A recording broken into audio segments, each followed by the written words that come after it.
Rahayu, saudara-saudara sejiwa Tosana Nusantara, jumpa lagi dengan saya Joko Supriyadi dari JS Collection Krisadi Channel Jakarta.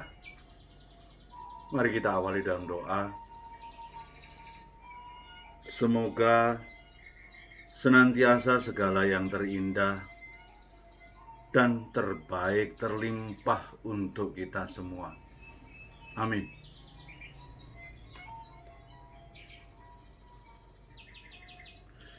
Jumpa lagi saudara. Sebelum kita akan memulai, ada suatu ungkapan Jawa yang kelihatannya sederhana namun bermakna.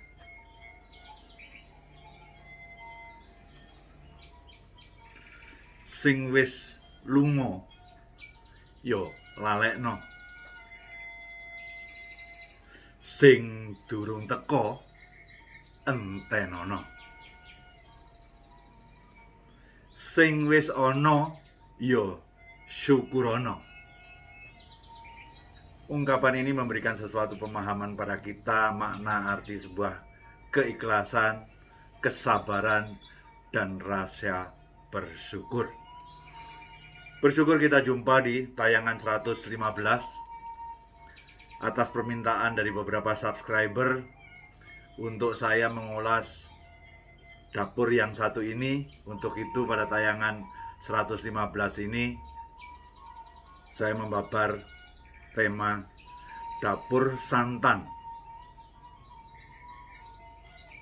tangguh dalam menghadapi perjalanan kehidupan. Saya review pusaka lama saya nomor 3781. Inilah pusakanya.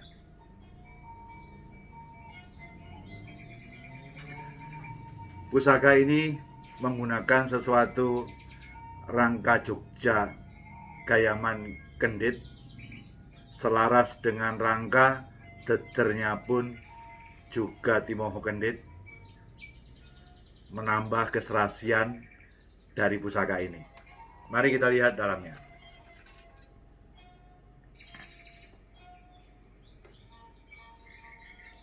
Inilah kita sebut dapur santan. Ini bisa Anda saksikan pada website JS Collection, nomor keris 3781. Dapur santan ini adalah panjang kerisnya 33 cm. Dia ada kinatah pada gonjo dan panji wilis, ada sebagian yang copot, dan pada sisi gonjo bagian bawah dipasang depan adalah 1 inten, yang di belakang ada 4 inten di bawah wuwungan gonjo. Jadi ini adalah dapur santan panjang 33 cm, kinatah gonjo inten. Secara pamor, kalau ada garis yang sangat lembut seperti ini adalah pamor adek merambut atau adek rambut. Dan secara tangguh, saya melihatnya secara materialnya seperti Mojopahit, namun secara garapnya tidak, sehingga lebih ke tangguh Blambangan era Mojopahit. Mari kita coba rinci satu persatu. Ketika sebuah keris dinamakan dengan dapur santan, dia adalah punya lo 11. Dia punya sekar kacang, dia punya jalen, dia punya lambe gajah 1, dan terus dari situ ada sogoan. Sogoannya 1, namun bagian depan. Sogoan 1 bagian depan. Ditambah lagi dengan kita tahu ada tikel alisnya di sini. Di samping tikel alis, di sebelah wadidang itu ada seraweannya, agak cekung, itu serawean. Dan satu hal yang penting, ada ripandan. Namun di sini Anda melihat ada gereneng. Ketika saya coba lihat literatur pada buku dapur, saya tidak menemukan Luk 11 yang seperti ini bernama apa. Hanya problematikanya ada di santan itu seperti kayak ripandan, cuma satu saja. Kalau ini berupa grenem. Menurut pemahaman senior-senior perkerisan, carilah yang paling mendekati. Sehingga ini saya tangguh dapur santan. Begitulah kira-kira. Ketika kita melihat yang namanya ada kinatah emas pada gonjo, bahkan ada intennya cukup besar, ada 5 biji, 1 di depan dan 4 di belakang. Ini menunjukkan keris ini pernah dimuliakan oleh tuannya, sehingga dirasa perlu untuk diberikan satu aksesoris tambahan, tidak hanya kinatah, melainkan ada prongkolan 5 intan, 1 di depan, 4 di belakang. Mari kita lihat lebih lanjut. Dari sisi dapurnya adalah santan. Kemudian, inilah yang namanya kalau udah yang kita sebut ada garis-garis yang kecil-kecil tapi ini kita sebut dengan atek merambut atau atek rambut.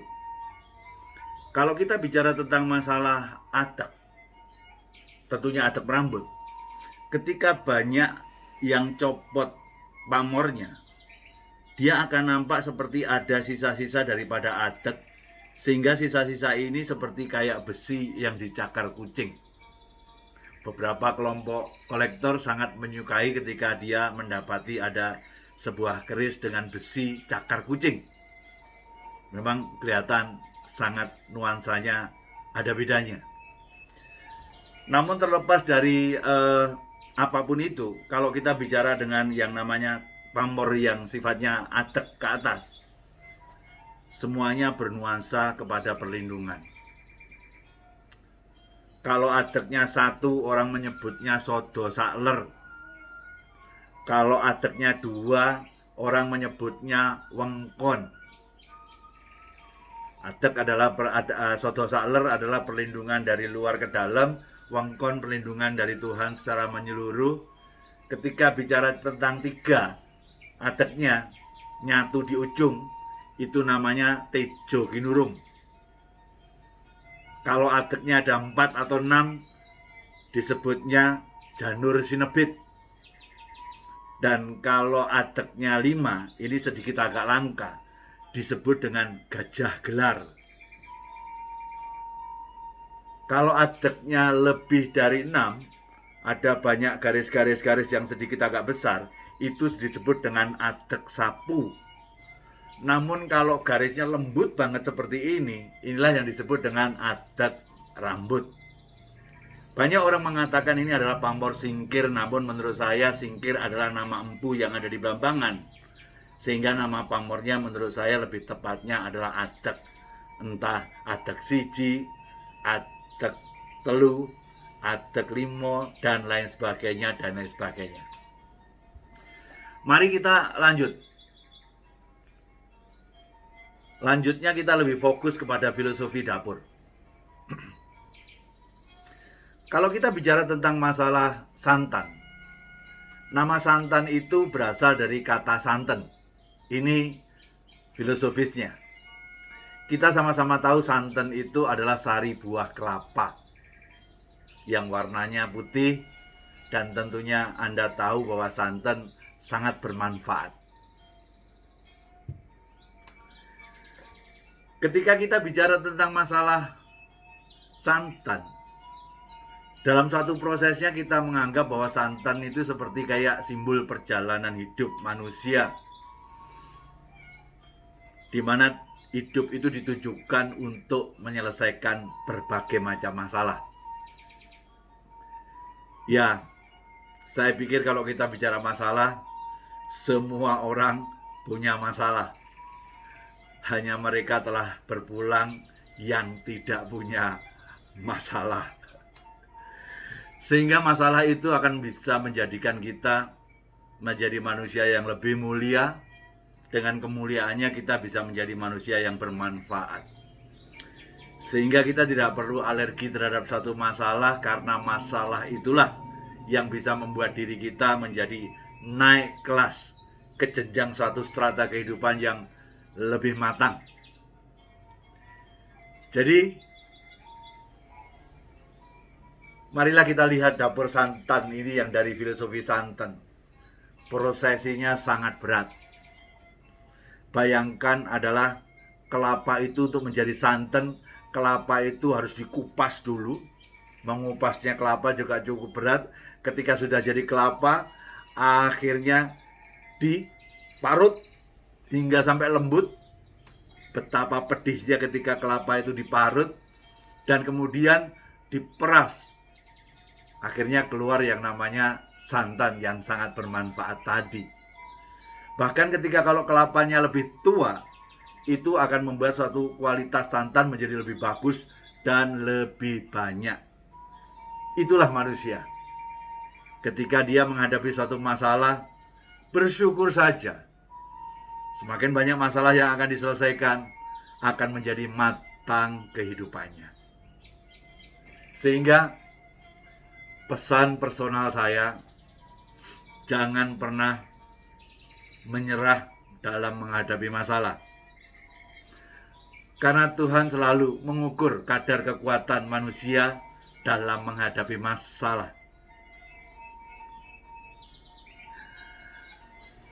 Ada ungkapan Jawa, urip itu akeh cobaan. Yen akeh saweran, iku jenenge dangdutan. Sekilas ini sesuatu ungkapan yang lucu, namun sebenarnya ada makna di balik itu. Memang menghadapi suatu masalah tidak gampang. Kita ingin buat suasana menjadi lebih santai. Dan justru banyak masalah bisa terurai ketika kita santai. Makanya ada ungkapan Jawa lagi yang sangat sederhana, yang saya sangat sukai. Kuat yo lakoni, ora kuat yo tinggal ngopi wae. Sebenarnya kita ketika tinggal ngopi dalam menghadapi masalah, ketika kita nggak kuat itu bukan berarti kita menyerah. Saat kita ngopi tentunya kita akan bisa punya sesuatu pemikiran untuk memikirkan jalan keluarnya. Kok nggak selesai-selesainya masalah.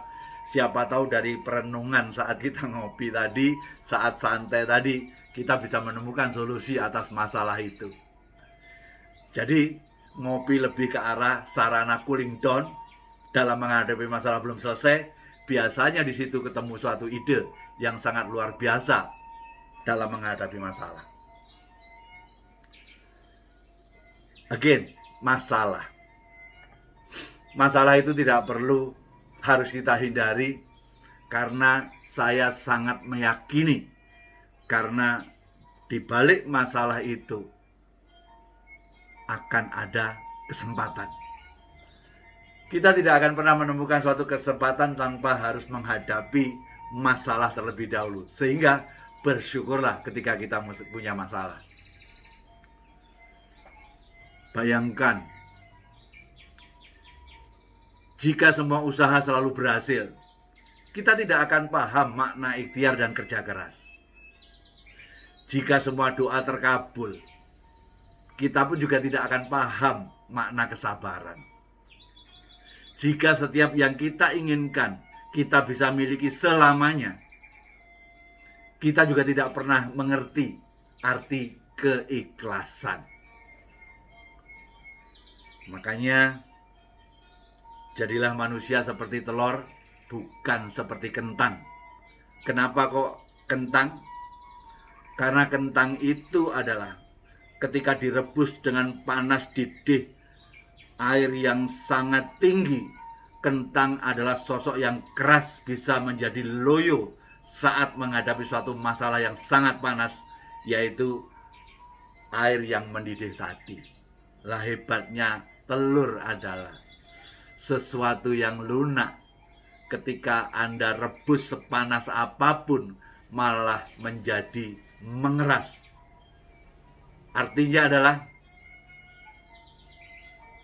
Pastikan kita menjadi suatu pribadi ketika menghadapi suatu masalah kita hadapi sampai akhirnya kita bisa tumbuh, berhasil menjadi manusia yang jauh lebih matang. Sehingga balik lagi ke Chris, filosofinya,